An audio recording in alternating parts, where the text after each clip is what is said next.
So hello everyone, this is doctor Vishal Joro. अभी मैं live classes ले रहा हूँ तो मेरे काफी बच्चों को मैं खुद पर्सनली गाइड करता हूँ कॉल लगा के कि यार कोई दिक्कत तो नहीं आ रही, कोई प्रॉब्लम तो नहीं आ रही। काफी बार तो ऐसा होता है कि बच्चे खुद कॉल नहीं करते, लेकिन मैं आगे से फिर कॉल लगा के पूछता हूँ कि यार if you have any problem related how to revise and anything else you can ask me.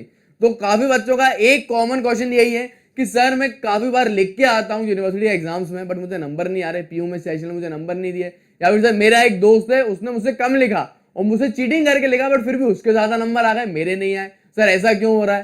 तो देखो इज ऑल अबाउट रिप्रेजेंटेशन। आपका वो जो दोस्त है ना वो सही तरीके से रिप्रेजेंट कर रहा है अपना आंसर एग्जामिनर को। तो आज की वीडियो में आपकी ये पूरी प्रॉब्लम में सॉल्व करने वाला हूं। मैं आपको प्रॉपर बताऊंगा कि देखो लॉन्ग क्वेश्चन कैसे लिखना है, शॉर्ट क्वेश्चन कैसे लिखना है।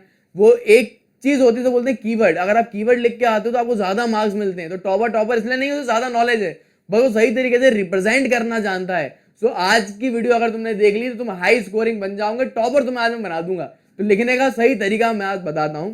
तो सबसे पहले बात आ जाती है सर कैसे लिखें। तो अब मैं तुम्हें ना एग्जांपल देता हूं। फॉर एग्जांपल क्यूबाइटल फोसा तुम्हें 5 नंबर में लिखने के लिए आया। अब बच्चे क्या करते हैं, रैंडमली पैराग्राफ में लिख देते हैं। बड़ा पैराग्राफ में मत लिखो। एक चीज याद रखना, आपका फर्स्ट इंप्रेशन ही लास्ट इंप्रेशन भी होता है। मान लो पहला क्वेश्चन लॉन्ग है, लॉन्ग ही आता है वैसे अपने यूनिवर्सिटी एग्जाम में। सो लॉन्ग क्वेश्चन जो पहला होता है ना उसको अच्छे से रिप्रेजेंट करो। और उसको आपको वो राइटिंग मैटर नहीं करती, बट पहले क्वेश्चन में अच्छी राइटिंग तुम लिख दोगे ना तो कुछ जाएगा नहीं। क्योंकि आपका एक क्या होता है ना, एग्जामिनर के सामने इंप्रेशन बन जाता है। उसे रहता है नहीं यार बच्चे ने पढ़ा है, सही तरीके से रिप्रेजेंट कर रहा है, तो वो अच्छे मार्क्स फिर आगे देता चला जाता है। और उससे पहली बात, कोई भी चीज आप पैराग्राफ में मत लिखो, इस तरीके से पॉइंट में लिखो। जैसे कैसे लिखना है आपको, पहले आपको ना दो चीज का ध्यान रखना, आपको हेडिंग डालना है और आपको कीवर्ड ऐड करना है। What is the meaning of heading? मान लो क्यूबाइटल फोसा है, डायरेक्टली क्यूबाइटल फोसा मत लिखो, पहले लिखो इंट्रोडक्शन, फिर क्यूबाइटल फोसा की डेफिनेशन लिखो क्या होता है, फिर बाउंड्री की हेडिंग डाल के बाउंड्रीज लिखो, फिर कंटेंट की हेडिंग डाल के पूरा प्रॉपर कंटेंट लिखो। कंटेंट में directly medial nerve proper heading डालो कि मीडियल नर्व है, फिर मिडिल नर्व के अंदर कंटेंट, रेडियल नर्व के कंटेंट, फिर अपनी क्लिनिकल एनाटॉमी का बॉक्स डालो। अगर आपको ज्यादा मार्क्स चाहिए एनाटॉमी में तो क्लिनिकल एनाटॉमी आपको लिखनी पड़ेगी, फिजियोलॉजी में अप्लाइड फिजियोलॉजी लिखनी पड़ेगी। तो देखो मैं तुम्हें एनाटॉमी के हिसाब से बता रहा हूँ, ये फिजियोलॉजी बायोकेमिस्ट्री सब में सेम कंसेप्ट होते हैं यूनिवर्सिटी में लिखने के। तो आप समझ गए, आपको मेनली हेडिंग में लिखना है।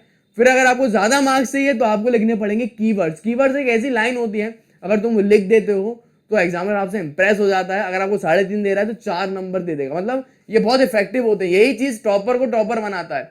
जैसे कि क्यूबाइटल फोसा में की पॉइंट क्या है कि it is corresponding to the lower half of popliteal fossa of lower limb. ये क्यूबाइटल फोसा कैसा है, अपने पॉप्लिटल फोसा की तरह है।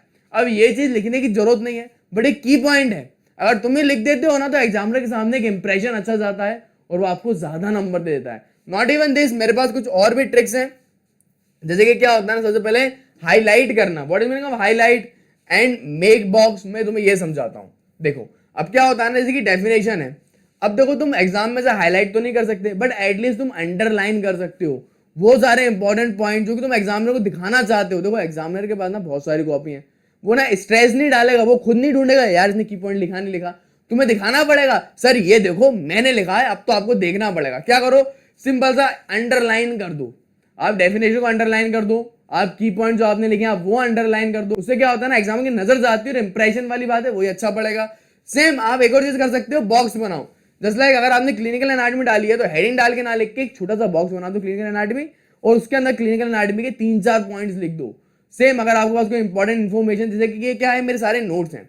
ये सारे नोट्स आपको क्या मेरी लाइव क्लासेस में ले रहा हूँ उसके कोर्स में फ्री ऑफ कॉस्ट मिल जाते हैं। बहुत बढ़िया नोट्स हैं, आपको प्रॉपर हेडिंग मिल जाएगा, क्लिनिकल एनाटॉमी बॉक्सेस सब मिल जाते हैं मेरे नोट्स के अंदर। आपको इसी तरीके से एग्जाम में रिप्रेजेंट करके आना है। आप समझ गए, आपको अच्छे मार्क्स चाहिए तो आपको हेडिंग डालनी है, हेडिंग के अलावा क्या करना है, इंपॉर्टेंट कीवर्ड डालने हैं, आपको अंडरलाइन करना है और आपको बॉक्सेस बनाने हैं। तो ये हो गया थ्योरी का रिप्रेजेंटेशन।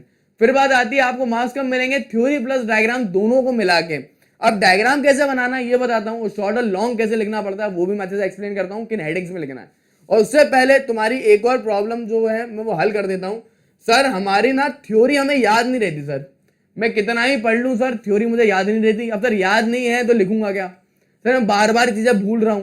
देखो उसके लिए तुम्हें चाहिए मल्टीपल रिवीजन करना पड़ेगा। इसका एक ही सोल्यूशन, तुम मल्टीपल रिवीजन करो। अगर साल भर पढ़ के रखा है तो तुम रिवाइज कर पाओगे, और नहीं पढ़ा अगर एक हफ्ते, अगर तुम मेरी वीडियो एक हफ्ते पहले देख रहे हो एग्जाम के, या फिर 1 महीने पहले भी देख रहे हो, तो मैं बताऊं डरने की कोई बात नहीं है, मैं तुम्हारे लिए भी सोल्यूशन ले आया।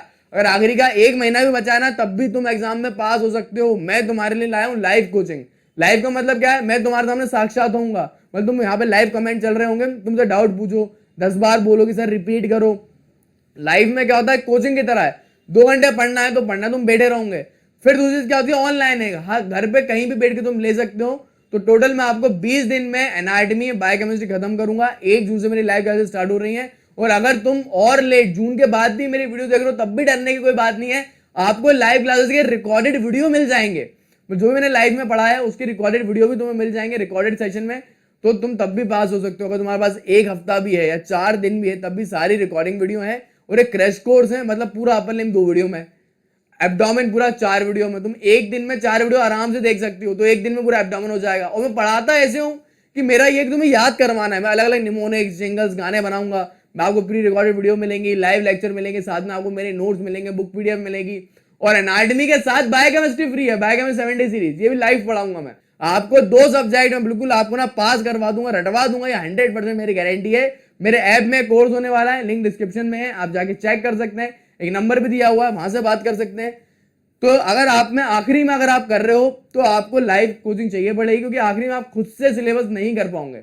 और साल भर पढ़ा है तो आपको मल्टीपल टाइम चीजें रिवाइज करनी पड़ेगी। बट मैं बताऊं, साल भर नहीं भी पढ़ा या तुम रिवीजन नहीं भी कर पा रहे तो एंड में मैं पूरा तुम्हें रिवाइज करवा दूंगा। मेरी कोचिंग में मैं यही करने वाला हूँ। सो अब मैं अपने वीडियो के तीसरे सेक्शन में आता हूँ, जिसमें बताऊंगा किस तरीके से डायग्राम बनाना। देखो डायग्राम अगर अच्छे से बनाओगे मार्क्स ऑटोमेटिकली अच्छे मिल जाएंगे। डायग्राम कैसे कि सबसे पहले आपको प्रॉपर ना एक डायग्राम बनाना है, बिल्कुल क्लियर डायग्राम बनाओ, वेल लेबल्ड बनाओ, पेज के बीच में बनाओ, अच्छा बड़ा बनाना, पूरे पेज में बनाओ। इस तरीके से ये मैंने खुद ने बनाया तुम्हारे लिए डायग्राम।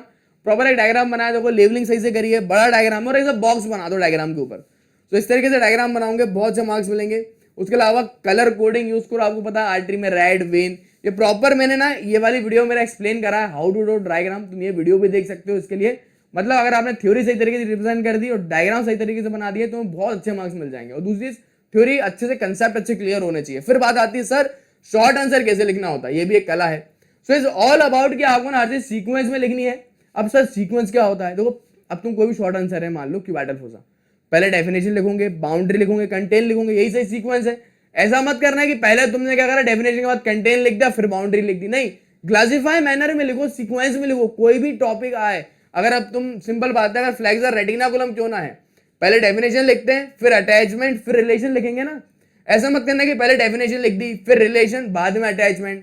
ये क्या रिप्रेजेंटेशन होती है। अगर आपको पहले, अब तुम खुद समझो, एज ए डॉक्टर आपको पहले डेफिनेशन पता होनी चाहिए, फिर ये पता होना चाहिए कि इसकी अटैचमेंट कहां से कहां होती है, फिर इसके रिलेशन। सो सीक्वेंस बहुत मैटर करता है। आपको ये सीक्वेंस क्यों मैटर करता है, आगे जाके आप दवाइयां दोगे तो सीक्वेंस में दोगे, उल्टा पुल्टा सीक्वेंस दोगे नहीं, तो ये वाली बात आ जाती है। सो उसके लिए भी है, मेरे सारे नोट्स बहुत बढ़िया हैं, आपको मेरे कोर्स में फ्री ऑफ कॉस्ट मिल जाएंगे। प्रॉपर सीक्वेंस है, हैंडमेड डायग्राम आपको मिलेंगे तो आपको ज्यादा दिक्कत भी नहीं आएगी। फिर लॉन्ग में कैसे लिखना है, फिर हाँ शॉर्ट की एक और बात सुन लो। मान लो कोई 5 नंबर का क्वेश्चन है, सो उसमें 5 नंबर जितना ही लिखो, मतलब कि 2 पेज में थ्योरी लिख दी या 1.5 पेज में थ्योरी लिख दी और आधे पेज में डायग्राम बना दिया। 2 पेज इनफ है लॉन्ग के लिए और 3 पेज तो मोर देन इनफ है, उससे ज्यादा मत लिखना, टाइम वेस्ट होता है। बात करें लॉन्ग में कितना लिखना है सर, कम से कम 5 पेज थ्योरी के और इसमें कम से कम 3 डायग्राम बनते हैं। टोटल 7 पेज में लॉन्ग हो जाता है, इतना इनफ है, मोर देन इनफ है। 7 में ज्यादा लिखूंगे टाइम बर्बाद होगा। देखो मान लो हिप जॉइंट है तो पहले डेफिनेशन लिखी, फिर मैंने लिगामेंट हेडिंग डाल के एक लिगामेंट की फिर से सब हेडिंग डाली, मतलब हेडिंग एंड सब हेडिंग बहुत यूज करना है। फिर उसके अंदर मैंने एक्सप्लेन करा, फिर रिलेशन की हेडिंग डाल ली, फिर रिलेशन में भी इंटीरियर पोस्टीरियर अलग अलग रिलेशन लिखे, फिर blood supply, nerve supply, movements. तो प्रॉपर हेडिंग डाल के उसके अंदर कंटेन लिखना है आपको, हेडिंग सब हेडिंग में। फिर आपको इस तरीके से बनाने हैं डायग्राम। वो कम से कम मैंने आपको बताया लॉन्ग में 3 डायग्राम आपको बनाने पड़ेंगे, कोई भी लॉन्ग आए। अब ये क्वेश्चन पूछा कैसे जाता है मैं ये भी बताता हूँ। मान लो 20 नंबर का लॉन्ग है तो उसमें क्या मल्टीपल हेडिंग होती है। मान लो कोई पैराइटिड ग्लैंड की बात अपन करेंगे, ठीक है, उसमें क्या होगा, आपसे पहले पूछेंगे 5 नंबर में हेडिंग है कि एक्सटर्नल फीचर लिख दूं। तो 5 नंबर में आप 1 पेज लिख दो और उसमें एक डायग्राम बना दो, 2 पेज हो जाते हैं, एक्सटर्नल फीचर लिख दिया।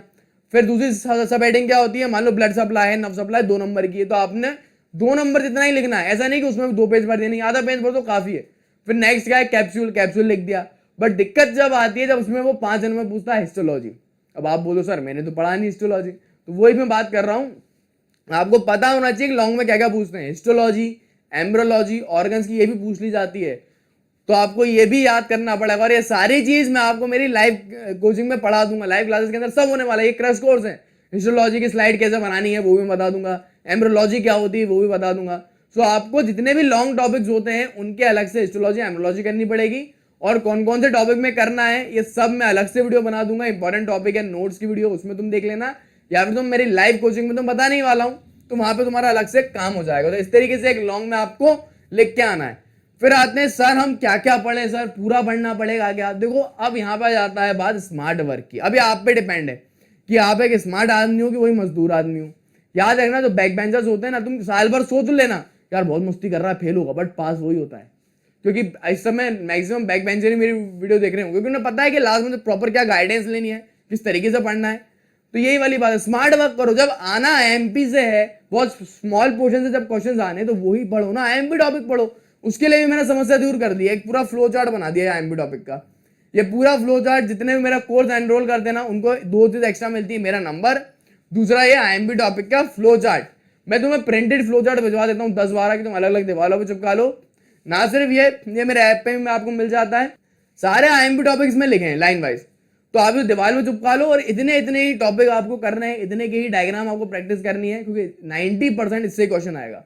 और मैं आपसे बोल रहा हूँ, मेरी गारंटी 100%, अगर आप मेरा एनरोल करते हैं कोर्स, मैं आपको पास करा दूंगा, क्योंकि मुझे 3-4 साल का एक्सपीरियंस है, क्या चीज पूछी जाती है, कैसे लिखना है, क्या टिप एंड ट्रिक्स मुझे बच्चों को देने हैं, मैं कोई पर्सनली कॉल लगा के गाइड करता हूँ, तो बहुत इजीली तौर में तुम्हारा काम हो जाएगा। तो आप समझ गए, इस तरीके से आपको पढ़ना पड़ेगा। फिर अपना जाते हैं at the end time management में। Time management is the key, अगर आपको अच्छे मार्क्स लाना है। मैंने आपको बता दिया थ्योरी कैसे लिखना है, हेडिंग में, सब हेडिंग में हाईलाइट करो, बॉक्स बनाओ, डायग्राम अच्छे से बनाओ, लॉन्ग शॉर्ट कैसे लिखना है, कैसे आपको याद रखनी है चीजें, सब मैंने बता दिया। अब लास्ट में बता रहा हूं टाइम मैनेजमेंट। ये टाइम मैनेजमेंट बहुत इंपॉर्टेंट चीज है यार। मान लो कोई लॉन्ग क्वेश्चन आया, अब तुम्हें बहुत अच्छे से आता था, तुमने 7 पेज की जगह 10 पेज लिख दिए, नंबर तुम्हें उतने ही मिलेंगे, फिर भी ज्यादा नंबर नहीं मिलेंगे, बट टाइम गड़बड़ा गया और तुम्हारे 3-4 शॉर्ट छूट गए, तो तुम अच्छे नंबर लाना छोड़ो, पास भी नहीं हो पाओगे। तो टाइम मैनेज करो, उसके लिए तुम घड़ी इस्तेमाल करो कि नहीं यार आधे घंटे में लॉन्ग लिखना है तो लिखना है, अगर छूट जाए तो वो क्वेश्चन छोड़ दो, बाद में लिख लेना पेज छोड़ के। तो इससे एटलीस्ट तुम्हारा पूरा पेपर एट टाइम हो जाएगा। और जो क्वेश्चन पहले आते हैं पहले वो लिखो, शॉर्ट में लॉन्ग में 20 मिनट दे दो, और हर शॉर्ट में 10 मिनट दो, जिसमें भी 1 5 मिनट में थ्योरी और 1 5 मिनट में अपन को डायग्राम। तो ये क्लॉकवाइज तुम करोगे, बहुत जल्दी तुम्हारा हो जाएगा। और पहले ना खुद का पेपर कर लेना, उसके बाद चीटिंग करना, वरना उसमें भी टाइम बहुत ज्यादा बर्बाद होता है। ठीक है, सो टाइम मैनेजमेंट बहुत ही इंपॉर्टेंट है। तो इस तरीके से आपको यूनिवर्सिटी एग्जाम में लिख के आना है। होप सो मेरी वीडियो पसंद आई हो। वीडियो पसंद आई हो तो लाइक करना, शेयर करना। ऐसी टिप एंड ट्रिक्स की सीरीज में लाया हूं, बहुत जल्द आपको मिलेगी। और लाइव कोर्सेज की लिंक आपको मेरे डिस्क्रिप्शन बॉक्स में मिल जाएगी, आप वहां जाके इसको चेकआउट कर सकते हैं। So thanks for watching and keep learning.